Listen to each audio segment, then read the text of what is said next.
All right, so this is a suggestion via a channel member. Let's jump into it. Zola.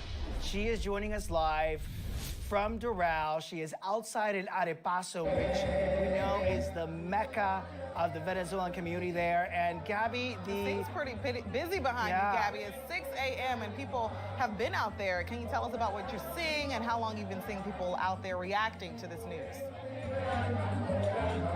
Guys, history is being made in real time. There are hundreds of people here in El Arepaso, which, like you said, has been the mecca for Venezuelans speaking out against injustices in their country for decades. I'm here joined by Edgar. Edgar has been here since he was 11 years old, born and raised in Venezuela, out here since early this morning. Tell me, why did you want to be out here?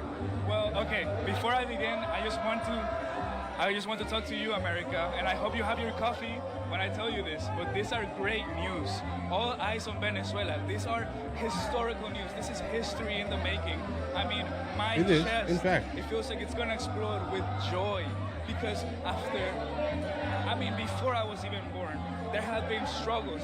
My family has been fighting for so many years before I was even here. They have told me about it. They told me about a time where democracy existed, and now I can finally look forward to that. And that's just everything that I can ask for. And you know, I just want to tell you people, America, Venezuelans are good people. The greatest people that I know, I can vouch for them. We are good. We are working hard, and this is President Donald Trump and Maria Corina Machado just created an opportunity for us to begin working harder than ever, because that's what we have always been doing, but now we will be working in our country. But you know, we also have worked so hard here in the United States to build so much things, and I just want to thank you, America. Thank you for giving us this opportunity to work. You know, there's a lot of pride that comes with Venezuelans. He actually wore this flag just like this for his college graduation in the University of Florida, just to show you how much love there is for this country that has gone through so much for so long. But you don't want to live there, right? Like, I mean, listen, I get it. I'm here. I hear you. I hear it, guys. Right? I just have a negative gut reaction when I see like a gigantic amount of people flying some other country's flag in our country. I mean, I get it. I mean, for this specific time, this is a moment of celebration, right? I get that. But now that all of these things have been, I guess, fixed for a large quantity of them, right? Will they now decide to no longer be angry about the Venezuelan TPOs, TPS? Oh God, guys. These orders specifically, my brain just farted or something, bro. I don't know.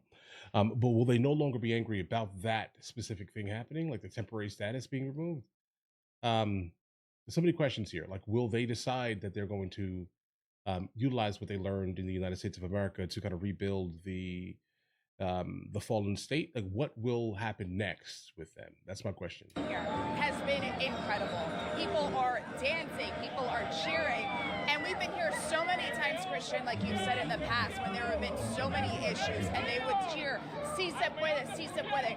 Now they're cheering, "Si se pudo." Yes, we did it. It happened. What do you think now this means for Venezuela, for family back home, how people can move forward after this? Well, that's where the uncertainty comes. You know, I plead, America, again, I plead for you, for mercy for us Venezuelans. People such as me, you know, I have been here almost my whole life, almost all of my youth. And I do believe that the future of Venezuelans is in Venezuela. But I also think that some of us and some people here also want to continue working here in the United States, building a beautiful nation. Well, Doral, I mean, this is the stronghold of Venezuelans, and it's a beautiful city. I recommend everybody to come here to Doral. I recommend everybody, if you're Venezuelan, everyone, come down here to El Arepaso. Yes, yeah, come celebrate with us. We love everybody because you, America, has loved us so much, so much. Thank you, America.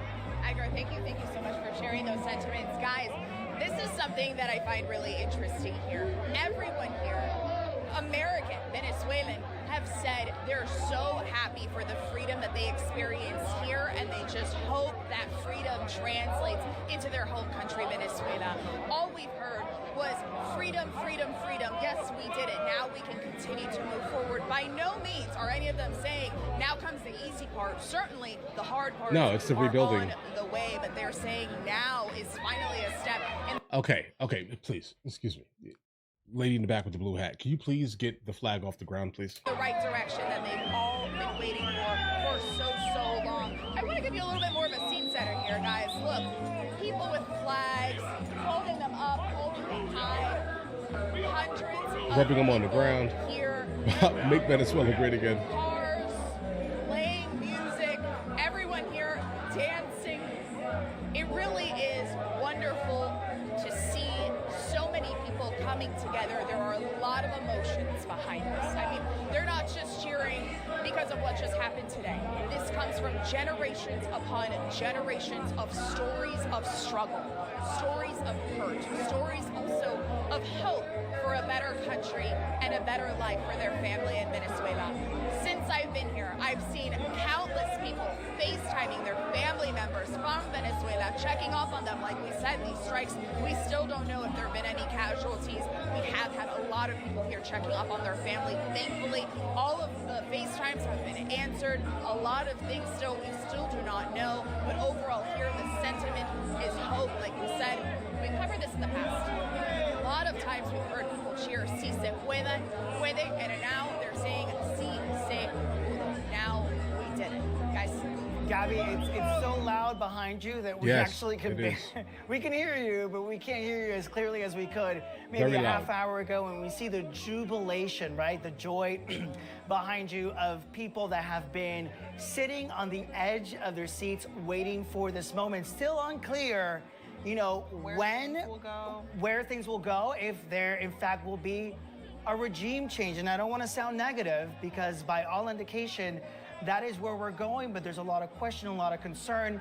You see a lot of celebration behind you, but of course in Caracas, Venezuela, there is a lot of fear of what happens In a next. vacuum, yeah. Yes, Gabby. And Yep, have yep. you felt that while you've been there interacting with people? Have you felt that there is any sense of fear? Or you felt like it's just been right now, everyone? They have no fear. They don't live there, guys. Like, I mean, they're watching this from afar. Obviously, by all defaults here, they're happy that their family members that are still in Venezuela are absolutely, not going to no longer experience Maduro's overall tyranny, right? They're happy about that, right? But the individuals here are watching this from afar, and that's another one of my things here. Like, guys, listen.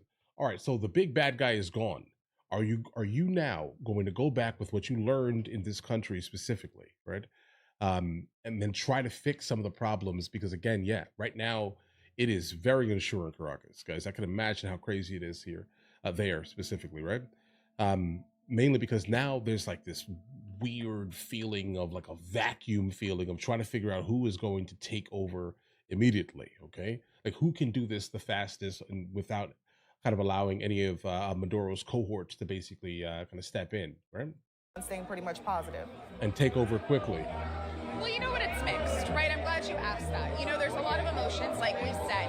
Like I've mentioned, though, there are a lot of people that are FaceTiming, WhatsApping, trying to get in contact with their family, especially in Caracas and overall. From the family that we did hear back from, they say that their families are okay. Obviously, still very much shaken with the strikes that happened early this morning, but overall, we have not heard yet of a report of a casualty or family members that are not answering them back.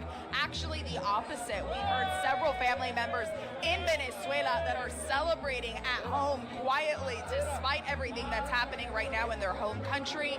So it is very interesting, but of course, this is still very much developing. We'll be hearing more stories throughout the morning. So of course, stay with us because we'll be here all day. Okay, guys. And guys, I just want you to I guess understand this here. I'm happy for them. Okay. Like specifically, I'm happy that they're happy. I'm happy that they now hopefully realize that at least for the time being, until someone actually takes power, they're probably going to be fine, right?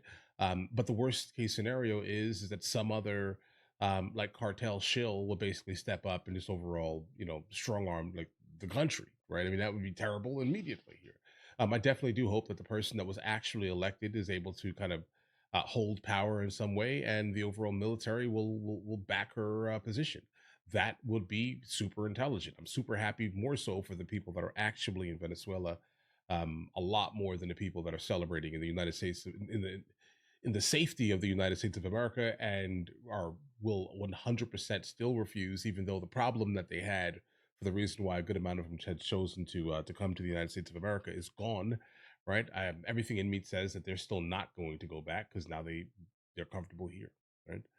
Um, but I think the smart play would be utilize what you learned in the United States of America, bring it back, and absolutely enrich your country. I think that's the smartest thing you could possibly do. Specifically, if you're going to be carrying your flags as high as and proudly in the United States of America as they are, I think that's probably the smartest thing, guys. Truthfully.